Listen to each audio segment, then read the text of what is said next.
With us on the program now, Professor Charles David Freilich, former Deputy National Security Advisor in Israel and a senior fellow at the INSS, which is the Institute for National Security Studies in Tel Aviv, and professor at Tel Aviv University. Welcome to the show.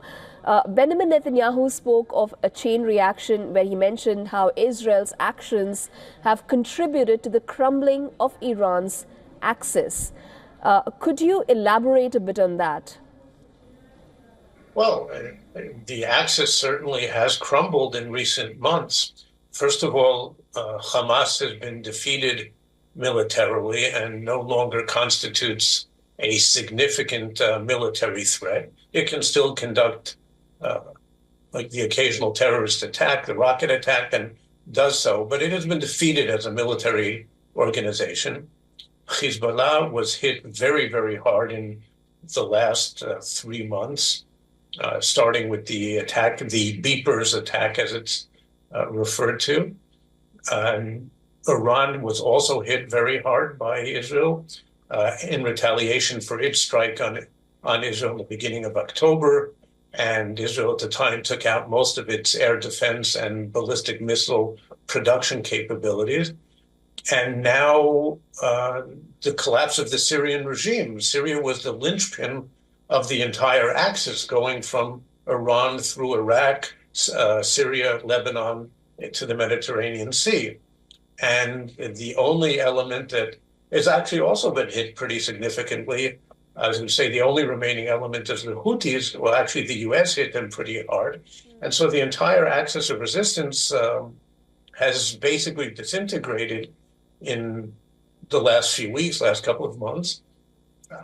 This has been the axis has been the greatest source of instability in the entire region, not just for Israel, but for the Sunni Arab states.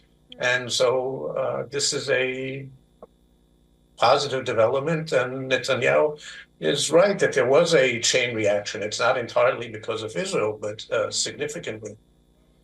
Professor Freilich, curiously enough, Netanyahu spoke to the people of Iran and not Syria. And now is the time when the people of Syria are talking about rebuilding Syria with more democratic tenets. Why do you think he spoke to the people of Iran and not Syria now? Well, first of all, I would be very cautious in talking about the new rulers of Syria wanting to establish anything that looks even vaguely like a democracy. They are various extremist Islamist groups. And unfortunately, I think the chances of any democracy emerging in Syria are very, very minimal. Why did he choose to address the people of Iran? Well, first of all, Iran does remain the primary threat to Israel. It speaks repeatedly of Israel's destruction. It's a national goal. They have plans for that. And there is a possibility that, I think after the collapse of the axis, then Iran is relatively isolated. Hezbollah still exists, but it's greatly weakened for now. And so they're pretty much on their own. And I think the prime minister is hoping that there may even be an increase in demonstrations in Iran and potentially an uprising against the regime. Now, that's not going to happen because of Israel. It's not going to happen because Netanyahu calls for it. But when you have this chain reaction, which is setting off so many, what should I call it, waves in the region, regional effects, it could happen in Iran, and a new, more peaceful, more moderate regime in Iran would be an absolute regional game changer. As a matter of fact, it would be an international game changer. In his video message, Benjamin Netanyahu addressed the people of Iran talking about, quote unquote, the oppressors of the Iranian people who spent billions of dollars supporting Assad, the Hamas, the Hezbollah. Who are these, quote unquote, oppressors, if we want it clearly spelled out? And taking off from that, where do you think Iran and Russia, which were Assad's allies, now feature in Syria?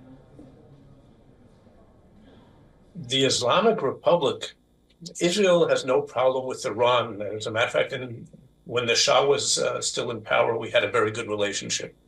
The Islamic Republic is an extraordinarily oppressive regime.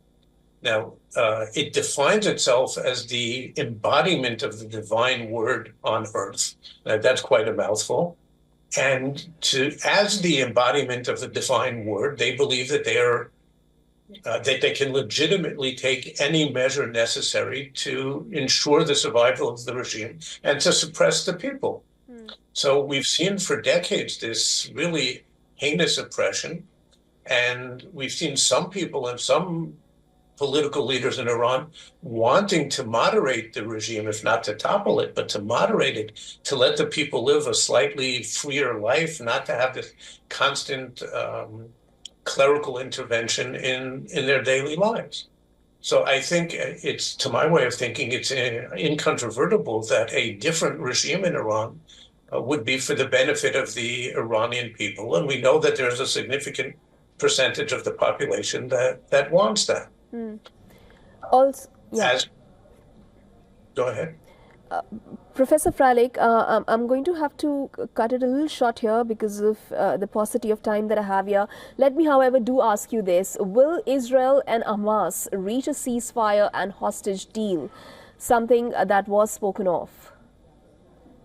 Well, it's a good question. I'm afraid the answer isn't quite as good. There seems to be considerable optimism now, mostly because with the collapse of the axis of resistance, Hamas is feeling quite isolated and vulnerable. But we've had points of optimism in the past. The deal has not emerged. We see the U.S. consistently putting the blame on Hamas. I hope that this time we can reach a deal. I very much hope so. Also, before I let you go, the U.S. National Security Advisor Jake Sullivan says that he will now head to Doha, Cairo, with an aim to close the deal, the hostage release deal and the ceasefire this month. However, protests broke out in Tel Aviv as Sullivan held talks with Netanyahu. What is that really reflective of the populace of Israel? Well, the protests didn't break out now. They've been ongoing for the last few years in Israel. There's a lot of opposition to the prime minister, and some of it is over the failure to reach a deal and secure the release of the hostages, which is, to the way of thinking of many of people in Israel, the foremost objective in the ongoing conflict with Hamas. Parts of the protests are unrelated. So there's nothing new about this. Thank you, Dr. Freilich, for your time and joining us on the show. Thank you.